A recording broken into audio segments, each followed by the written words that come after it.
Alors, on va faire un bilan avec les séries de trades ici jusqu'à la fin de la première semaine. Fin de la première semaine, c'était ici le 8 novembre. On a commencé le 1er novembre. On a fini c'était un lundi.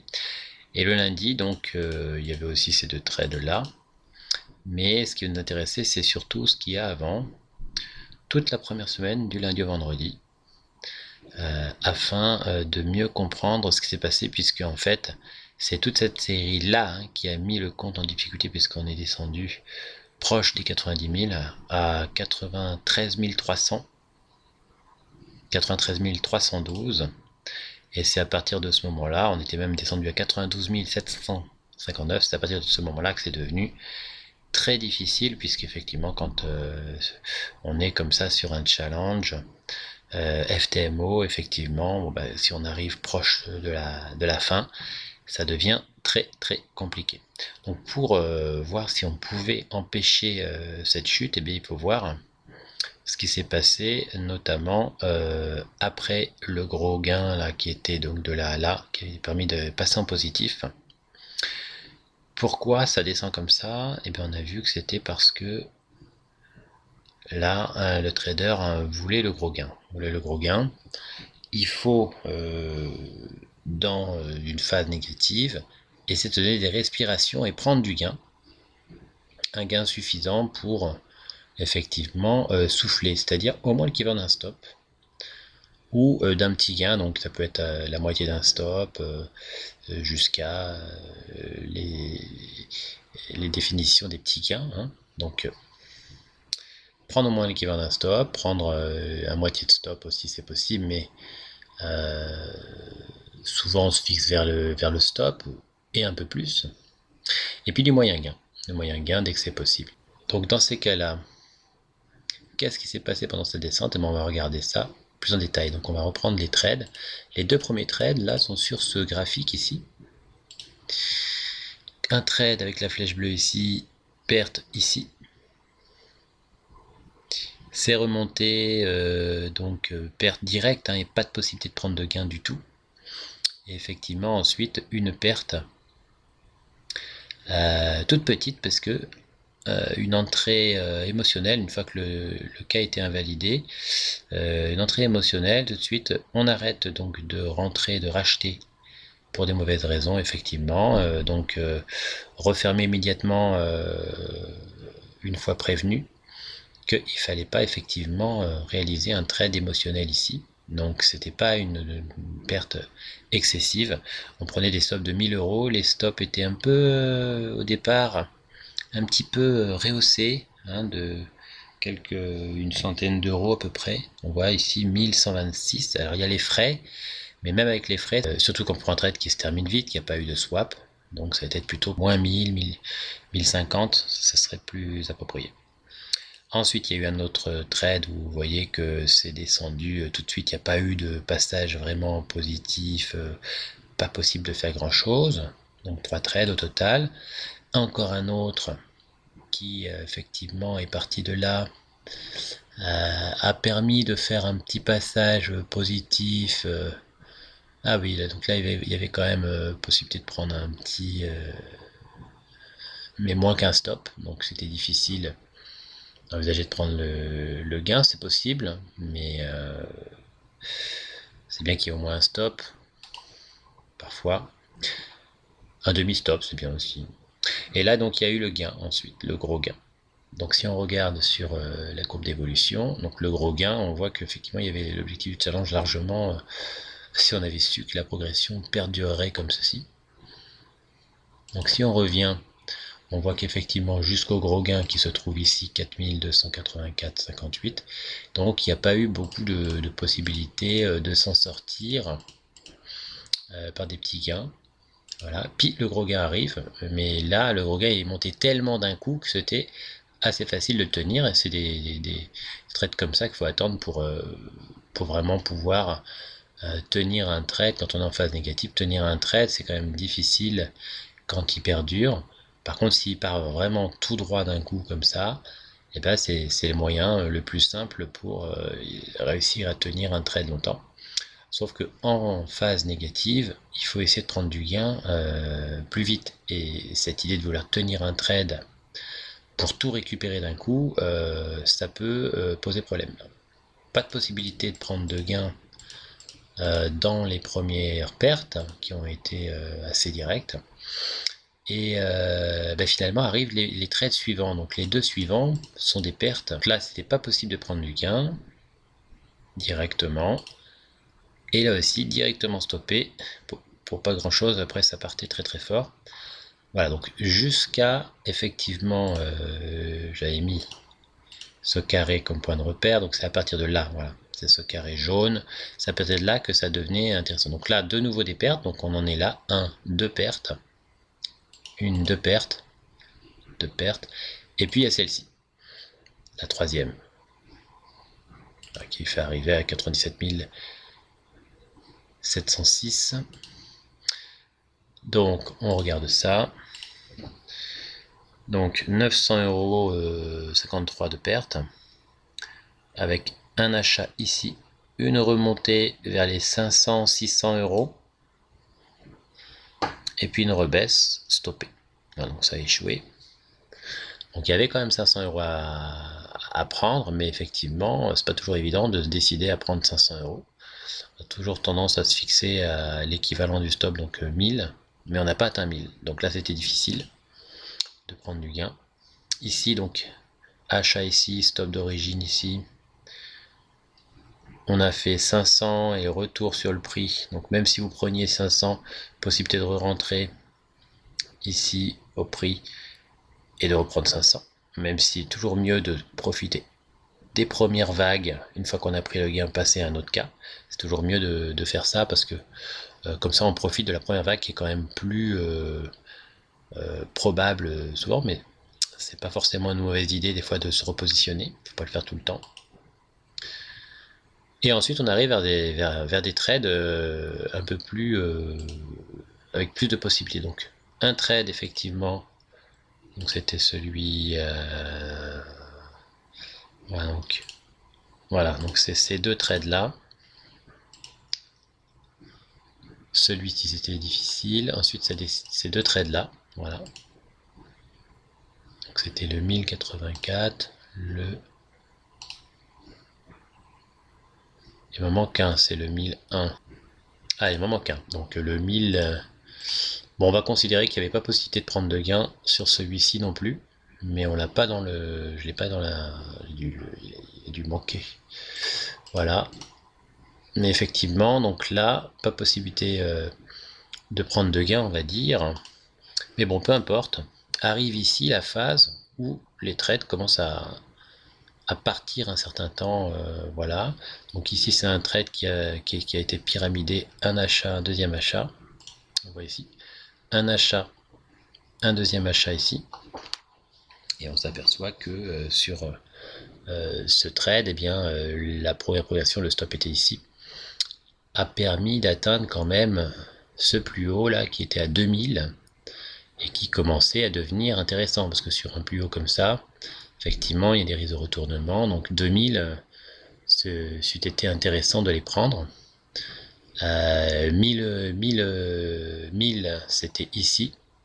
Donc cette distance du stop, parce qu'on prenait un stop de 1000. Voilà. Il y avait 2000 ici. Et on a quasi atteint 3000, mais pas tout à fait. Par contre, arrivé ici, on a fait, voilà, donc le trader a fait pyramidage type 1. Et quand c'est monté, eh bien, effectivement, à un moment donné, il y avait quand même 3300 à prendre sur ce niveau-là. 2800 sur le premier trade, 500 € sur le deuxième. Donc, c'était pas une mauvaise idée de prendre son gain à ce moment-là, parce que ça commence à faire un très bon gain. Mais non, pas pris, même pendant la redescente. Toujours possibilité de prendre du gain, mais avec le pyramidage, c'était plus compliqué. Et puis, finalement, ça se retourne. Alors, pourquoi le trader n'a pas pris ses gains à 2000 ou même à 1500? C'est parce que il voulait le gros gain. Classiquement, hein, Ça, c'est assez fréquent de voir le gros gain, effectivement. Donc, du coup, finalement, un gain et une perte qui se combinent et qui finalement font quelque chose à l'équilibre. Donc, dans les 700 et 700, voilà. Or, il y avait la possibilité de prendre 2000. Possibilité de prendre 2000. On reviendra dessus. Donc ici, il y a possibilité de prendre 2000. À partir de là, on va le mettre en vert. On va le mettre d'une autre couleur. Voilà, donc là, il y avait des possibilités. Le trait suivant, donc qui fait perdre 2200, puisque là, il y avait une décision de prendre un stop de 2000. Parce qu'il y avait un deuxième cas qui se faisait, donc un premier cas qui pouvait se faire avec un stop au milieu là, et puis un autre cas qui pouvait se faire au même niveau avec un stop en dessous. Ah, a tenté donc 2000, et puis finalement c'est monté quasiment à 2000 € de gain. Avec un premier élan à 1500, c'eût été intéressant de prendre par exemple 1500 ou 1000 pour se soulager de ce stop de 2000. En plus, ça n'aurait pas posé problème pour se repositionner derrière, si vraiment on voulait se repositionner et le stop n'était pas touché pour effectivement, pourquoi pas reprendre encore 1000, donc on aurait pu faire 1000 plus 1000. Mais au moins on aurait pu faire 1500. Voilà, 1500. Et finalement, même dans la redescente, pas de prise de gain, et finalement, le stop est touché avec une perte notoire. Donc là, on peut voir que effectivement, il y avait possibilité de prendre du gain ici aussi, et d'éviter surtout le gros stop. Voilà. Et puis ensuite, il y a eu d'autres trades. Un autre trade qui effectivement se trouvait être achat, hop, ça monte, break-even et break-even touché. Donc effectivement, l'achat s'est réalisé ici, le stop initial était là. Ensuite, on voit que le break-even a été positionné, le petit trait rouge là. 1000, c'est monté à 1000 et même à 1500, mais c'est redescendu. Donc pas de prise de gain là non plus. Les trades qui n'ont pas été, qui ont avorté finalement, sont enchaînés, mais sans prise de gain intermédiaire, alors qu'on est dans une phase de trading difficile, c'est-à-dire des pertes qui se cumulaient, et il aurait été intéressant de prendre des gains. Donc là, c'était possible aussi, ici, de prendre 1000 ou 1500. On va voir ce qu'on aurait pu faire, effectivement. Bon. Alors, sur le trade pyramidé. Sur le trade pyramidé, on a vu qu'on pouvait prendre. Donc on voit la courbe ici. Et puis on voit aussi la courbe ici. Voilà, donc on voit la courbe ici. On va garder la courbe originelle comme ça. On pourra comparer à la fin et on va modifier celle-ci. Donc si on modifie, on voit qu'ici on pouvait prendre quand même les 2000 plutôt que de les laisser encore. Donc effectivement, si on pouvait prendre 2000, bon, il y a deux trades, donc on va mettre là, on va mettre 2000 par exemple. Effectivement, ça fait une remontée, ça soulage déjà. Hein, on peut comparer les deux. Juste le fait de prendre 2000, ça fait une remontée ici, et ça soulage, et on termine à ici le plus bas 94 783, mais pas à de 92 500 où là on est en difficulté dans ce cas-là. Non, là je suis sur la valeur, je suis pas sur le, je suis sur le. Enfin, c'était 92 752, ce qui prend la valeur du trait. 92 759. Voilà. Ensuite, donc ça c'est la valeur modifiée. On va la mettre en vert. Donc ça c'est la valeur modifiée. Donc si on avait pris 2000, bien sûr qu'on pouvait prendre jusqu'à 3300 après le pyramidage pour assurer le coup. Là il y a une perte de 2000, donc 288. À cette perte de 1288, on pouvait prendre au moins 1000. 1000, 1500, en plus après ça permettait éventuellement de le refaire. On avait l'occasion sur ce coup-là, mais bon, imaginons, on le savait pas à l'avance, on pouvait prendre 1000 et puis ça nous enlevait notre stop de 2000 et voilà, on enlevait le trade de 2000 et puis on n'avait pas ce gros risque de 2000 et il restait donc 1000 ou 1500 de gain. Allez, on va dire 1000. On va pas prendre le maximum à chaque fois. Quelqu'un qui aurait pris 1000.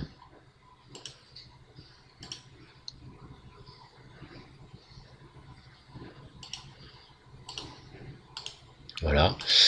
Et sur le break-even touché ici, il y avait encore possibilité, on l'a vu ici, de prendre 1000 ou 1500. Donc,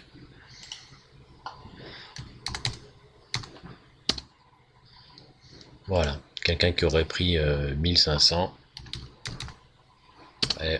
à 1,5, donc 1500 c'est fois 1,5 en termes de ratio. Voilà. Bon, on aurait pu essayer de voir ce qui aurait été donné si on avait pris le maximum, mais c'est toujours difficile de prendre le maximum, à moins d'avoir le réflexe sur des niveaux sensibles, etc. Effectivement.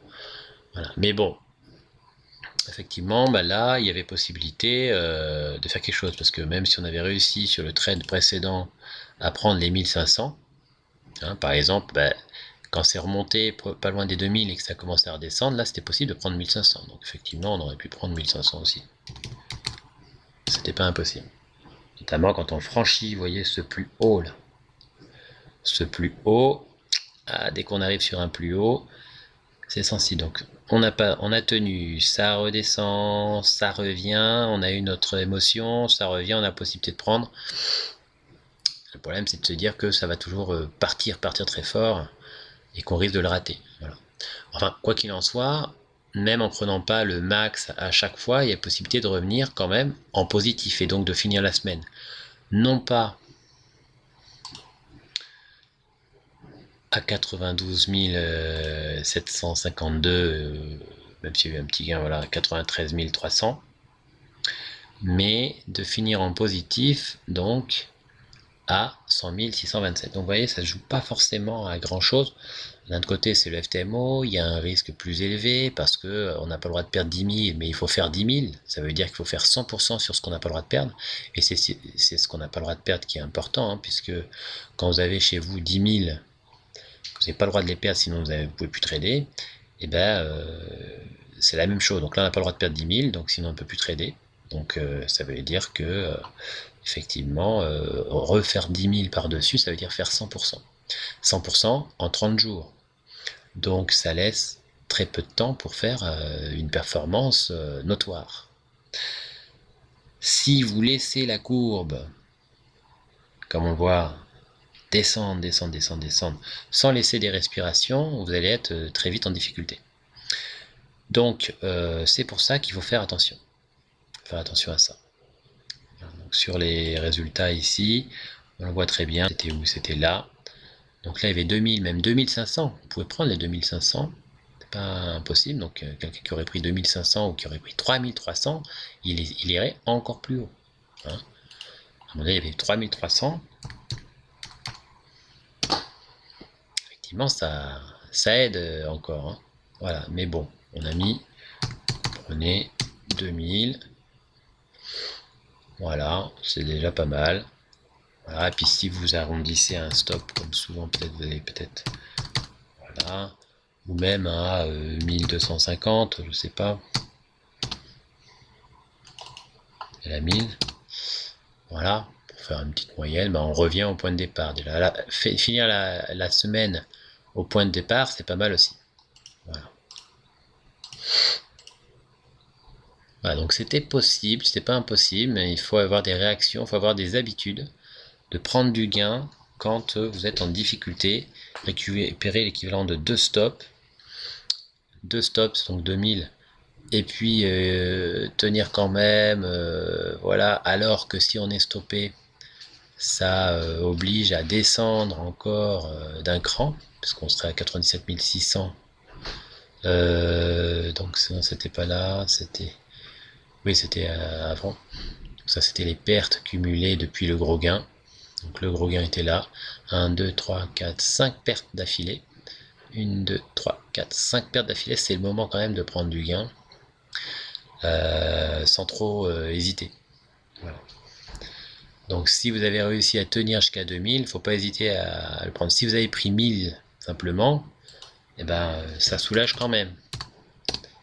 Hein, parce que là, ça ferait l'équivalent du positif du point de départ quasiment à la fin de la semaine, plutôt que de finir très proche de la fin du compte. Voilà. Donc là, c'était la semaine qui a fait un tournant dans l'affaire. C'était dans cette semaine, dans cette prise de gain, que les choses ont été rendues difficiles. Voilà. Après, il y a eu donc les petits gains ici, où après cette explication, il faut prendre du gain, etc., ben vous avez réussi. Le trader a réussi, finalement, ben là, il a été stoppé directement. Là, il est rentré en position, on le voit. Il rentre en position ici. Il a pris systématiquement le gain pour l'équivalent d'un stop, mais le stop avait été réduit non pas à 1000 euros, mais à 500. C'est des dollars. Donc, prise de gain rapide, sans trop réfléchir. Donc ça, c'était bien, mais ça arrive après la bataille, parce qu'effectivement, le problème, c'est que le compte était déjà bien descendu, on le voit. Donc même le dernier petit gain comme ça, c'est difficile, hein, parce que là maintenant pour remonter avec un stop en plus divisé par 2, donc les objectifs aussi divisés par 2, ben c'est plus compliqué. On voit la baisse soudaine là, des 2000 euros de perte qui était ici, 2000 euros de perte qui ont fait mal alors qu'il y avait possibilité de récupérer 1500 ici. Et même 2000, hein, c'était possible de gagner, de prendre 2000 sur ce trade. Hein. Quand on risque 2000 et qu'on atteint 2000, donc c'était celui-ci. Voilà, 2000, non, on ne pouvait pas prendre 2000. Voilà, mais bon, 1500, c'était pas négligeable parce que même si on l'a pas pris là et qu'on a attendu, quand ça remonte sur le plus haut, même si ça le dépasse, c'est toujours une inquiétude qu'on peut se donner. Donc effectivement, les 1500 étaient faisables, puisqu'il y a un plus haut qui donne un point de repère.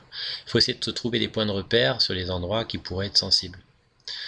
Ou alors prendre 1000 euros direct, sans se poser de questions, pour commencer, et puis on voit après. Après, bon, peut-être on se repositionne, on le refait, ça fait 2000, c'est pas mal. Donc faut pas négliger les petits moyens gains. Voilà.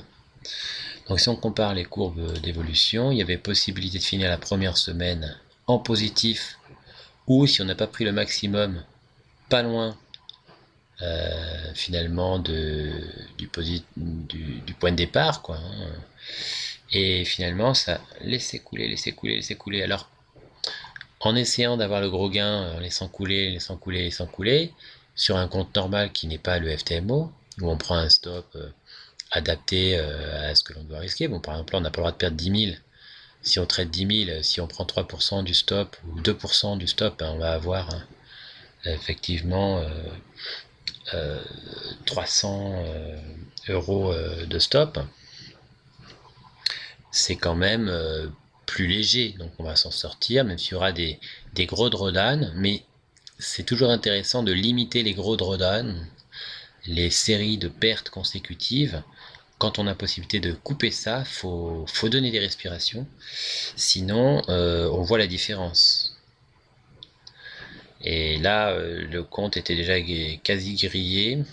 Comment s'en sortir dans ces cas-là? Ça devient très très difficile, même si on a tenté après la semaine suivante des choses que on a fait, donc le trader a fait tout ce qu'il a pu, c'était trop compliqué.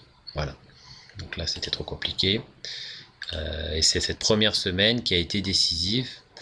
Les possibilités de prendre du gain n'ont pas été prises parce que les pertes se devaient d'être récupérées en une seule fois. Or, en plusieurs fois, on y arrive aussi. Alors, en plusieurs fois, on y arrive à faire aussi. Prendre 1,5 fois le stop, faire du 1 pour 1 par moment, faire du 1 pour 2, voilà, du x2. Hein, on risque 1 pour gagner 2. Et ben c'est pas dérisoire. hein, par rapport au gros gain, ça représente la moitié, 2000. Voilà, bon, si on prend le gros gain, vraiment le 5000, ben c'est encore mieux, mais 2000, 1500, c'est très bien. Voilà, même 1000, ça aurait permis de terminer la semaine plus raisonnablement. Donc à voir, il y a une réflexion à avoir autour de ça, une réactivité à avoir autour de ça, et il faut réussir à gommer quelque chose qui n'est pas facile, c'est la volonté de vouloir aller toujours vers le gros gain, se combattre entre je veux finir ma configuration jusqu'au bout, et prendre des gains intermédiaires, voir le compte monter, se soulager, être plus tranquille pour justement tenir quand c'est nécessaire, et toujours ce conflit entre je prends du gain et je ne prends pas du gain. Donc dans les phases de trading que l'on a, quand on est en négatif, faut pas hésiter à prendre du gain. Et si vous avez pris une fois du gain, deux fois du gain, peut-être vous allez, même si vous êtes en négatif, vous allez pouvoir essayer de tenir un peu plus facilement, en tout cas. Mais si vous avez un gain qui vous permet de repasser en positif, priorité à la prise de gain dans ces cas-là, parce qu'il s'agit d'un palier. Donc il faut bien regarder les paliers aussi. Donc quand vous êtes ici aussi, et que vous avez un gain qui part, là on a dit 2000, mais ce qui permettait de prendre les 2000 de façon plus sûre, c'est le fait de se dire que si je prends 2000, je passe au-dessus du palier qui est là, la ligne du palier donc, et à partir du moment où je passe au-dessus de ce palier, j'ai une priorité de prise de gain, priorité par rapport au palier. Voilà.